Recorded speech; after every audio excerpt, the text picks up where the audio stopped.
Bonjour à tous, je m'appelle Laura Prioul, j'ai 21 ans et il y a un an maintenant que j'ai été agressée physiquement, frappée, violée.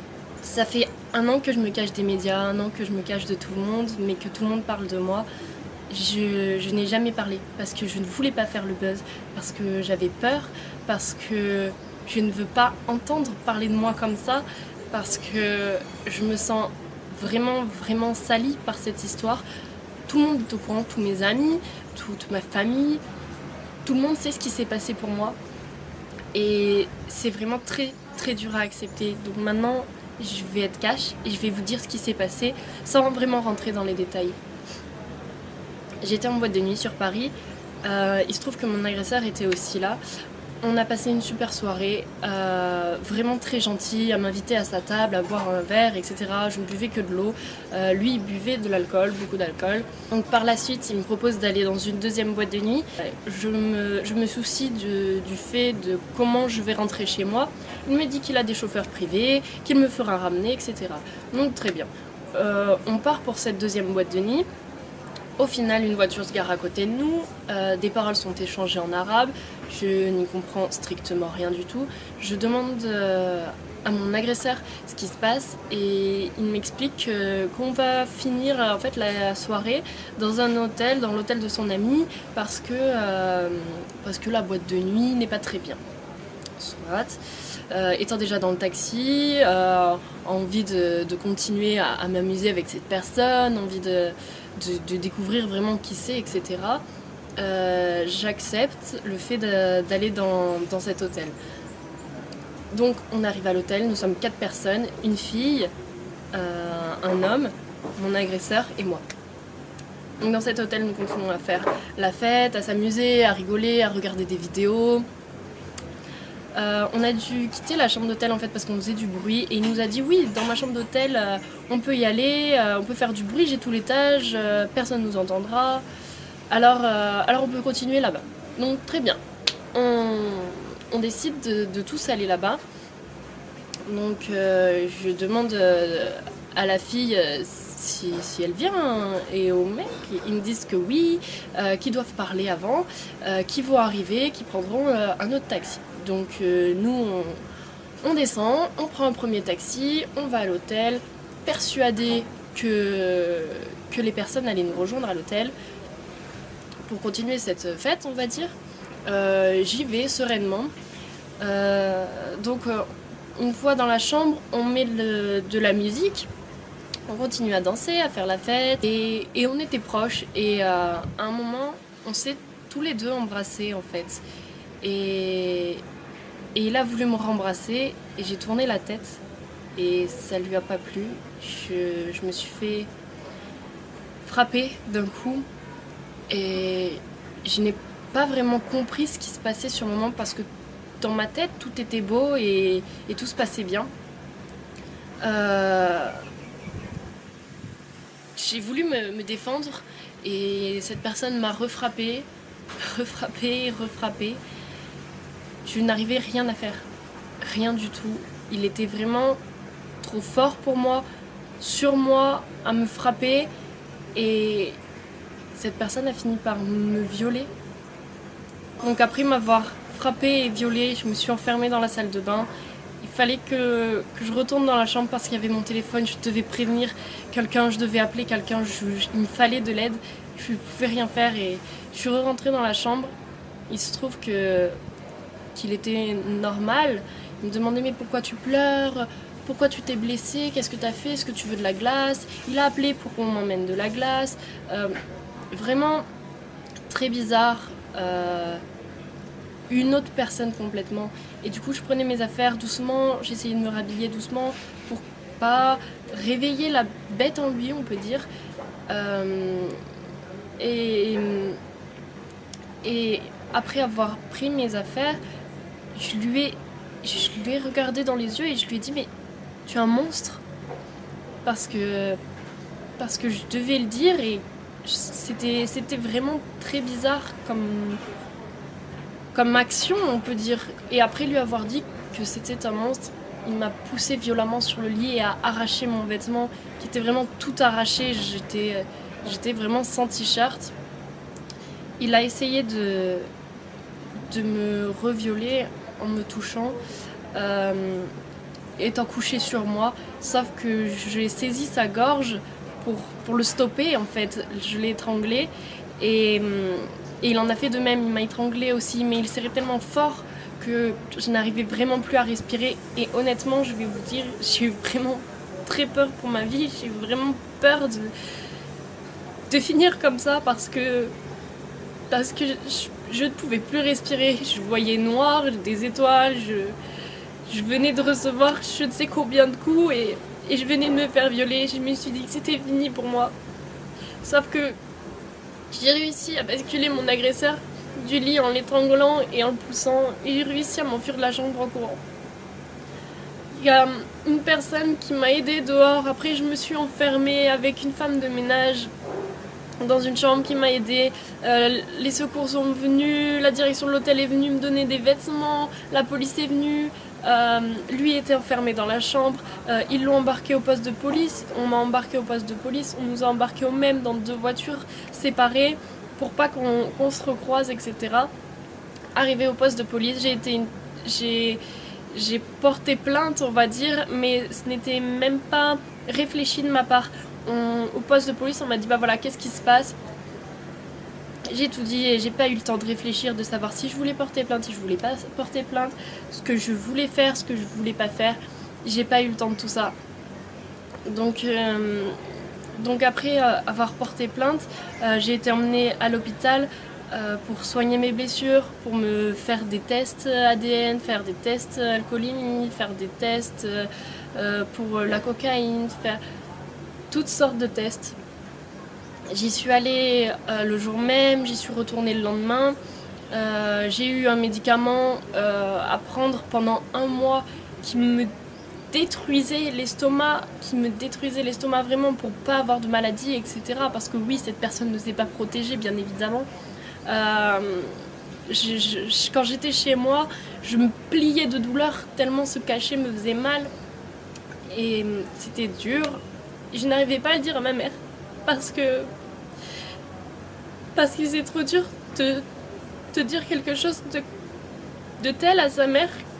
La mère qui a toujours voulu me protéger, qui a toujours voulu me mettre en garde, qui a toujours été là pour moi. Le fait de lui dire « Maman, j'ai été frappée, j'ai été violée », c'est juste pas possible pour moi. Je lui ai jamais dit ce qui s'était vraiment passé. Elle a lu toutes mes plaintes, elle sait vraiment tout ce qui se passe dans tous les détails, mais de moi-même, j'y arrive pas. C'est comme ça, c'est trop dur. Donc, quelques jours après être rentrée chez moi, un blogueur a partagé mon nom dans les médias. Et là,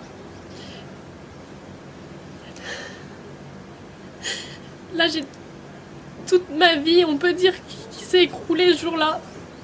Parce que on a commencé à m'insulter. On a commencé à me traiter de tous les noms. On a commencé à me menacer de mort. On a commencé à me menacer de tout ce que vous voulez. On a commencé à me dire vraiment des choses qui blessent. On a commencé à contacter mes grands-parents, à contacter ma mère, à contacter mes amis, savoir qui j'étais, à me contacter, à m'insulter, à me rabaisser, à m'inventer des histoires, à faire énormément de choses comme ça. J'ai eu tellement de menaces, j'ai vu tellement de commentaires sur moi. Je ne voyais aucun commentaire positif me concernant. Énormément de gens parlaient, énormément de gens m'insultaient, mais personne ne me soutenait, à part ma famille et mes amis. Sur internet, je voyais que du noir. Les gens ont commencé à m'appeler, oui, j'ai vu qu'il s'était passé ça, qu'est-ce qui se passe, etc. Je me suis coupée de tout le monde parce que j'y arrivais pas, c'était trop dur que les gens puissent savoir ça sur moi. J'ai changé de numéro de téléphone, j'ai supprimé tous mes réseaux sociaux. Je me suis coupée vraiment de tout le monde, je n'avais même pas le droit d'habiter chez ma mère pour ma sécurité. Donc c'était encore plus dur parce que j'avais vraiment besoin d'elle. Elle était là bien sûr, mais j'avais pas le droit d'habiter avec elle. C'était horrible pour moi. C'est comme ça. Dans les médias, j'ai pu voir que j'avais refusé la confrontation, alors que non. La police m'a bien expliqué que je pouvais faire la confrontation maintenant devant eux, ou que je pouvais la faire plus tard devant le juge, avec un avocat, après avoir réfléchi, etc. Sachant que je venais de me faire agresser par cette personne, la dernière chose dont j'avais envie, c'était de le recroiser, de le voir ou de l'entendre même, ou quoi que ce soit. Donc j'ai dit que j'étais pas prête et que je voudrais le faire plus tard. Donc voilà, donc je n'ai jamais refusé de confrontation, je l'ai fait plus tard. Ensuite, on a pu dire que j'étais coiffeuse, que j'étais escort girl, que j'étais chômeuse, que j'habitais à Nice, que je faisais que des défilés de mode, que plein de choses comme ça. Et tout est faux. Après, au Nouvel An, on a dit que des fans de mon agresseur m'auraient retrouvé dans la rue, sorti du lido, m'auraient fracassé, tapé une bouteille de bière sur la tête, etc. Alors que je ne suis même pas sortie pour le Nouvel An. J'étais chez moi, dans mon appartement, je n'étais même pas sur Paris, je n'étais même pas dans la ville où les faits se seraient passés. Après, qu'est-ce qu'on a pu dire sur moi? On a pu dire que Laura Prioul a été prise la main dans le sac, elle serait dealeuse de drogue, elle devrait passer devant le tribunal, etc. J'avais une grande possession de drogue, etc. À ce moment-là, j'étais en train de travailler, j'étais pas du tout sur Paris. Je ne savais même pas ce qui se passait. On m'a appelé en me disant ah bon, tu vends de la drogue et tout, qu'est-ce que c'est que cette histoire et tout. Non, je ne sais même pas ce qui se passe. Les gens sont au courant avant moi de ce qui se passe. Tout le monde se permet de me raconter une vie en fait, que je n'ai jamais parlé. Donc tous les Facebook, Instagram, Snapchat, Twitter, blog qui portent mon nom, ce n'est pas moi. Je n'ai jamais écrit, je n'ai jamais ouvert ma bouche, je n'ai jamais rien fait de tel.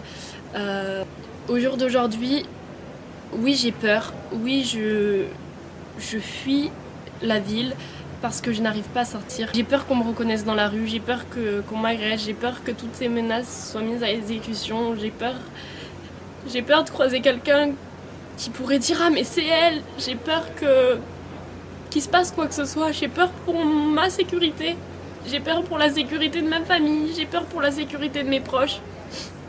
Puis j'ai peur pour tout ça et c'est dur pour moi d'avancer avec ça. Écoutez-moi bien, je n'accepterai jamais d'argent pour enlever ma plainte parce que je veux que cette personne finisse derrière les barreaux parce que c'est trop dur, vraiment. Et j'ai pu savoir dans les médias que je n'étais pas la seule victime de cette personne, de cet agresseur. Je sais qu'il y a d'autres filles qui ont été victimes de cette personne. Des médias en parlent, etc. Et j'essaye de me battre pour moi, mais j'essaye de me battre aussi pour ces autres personnes. Mais c'est dur, sachez-le, et j'ai besoin de soutien. Et je suis là aussi pour soutenir ces autres victimes. S'il vous plaît, sortez du silence et allez porter plainte ou je ne sais pas, mais aidez-moi, j'ai besoin d'aide, je suis toute seule contre cette personne. Les filles qui ont été victimes de quoi que ce soit, manifestez-vous, que ce soit par écrit, que ce soit en m'envoyant quelque chose, des preuves, des messages, en allant porter plainte, ce que vous voulez. Mais j'ai besoin qu'on m'aide pour mettre cette personne en prison. Sachez que je n'ai pas eu de chance parce que mon nom a été cité par un blogueur dans la presse.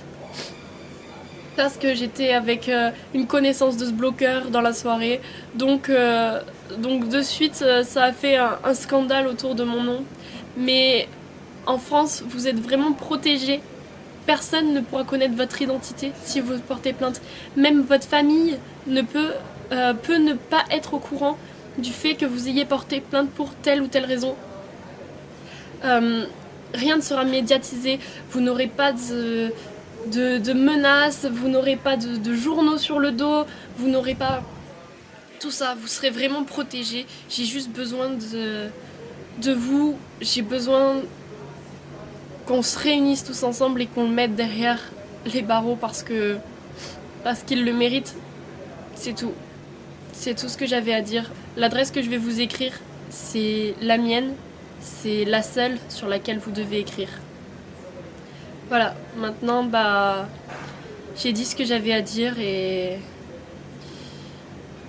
au fond de moi, je me sens plus soulagée. Les gens ne vont pas avoir qu'une seule version des choses. Voilà.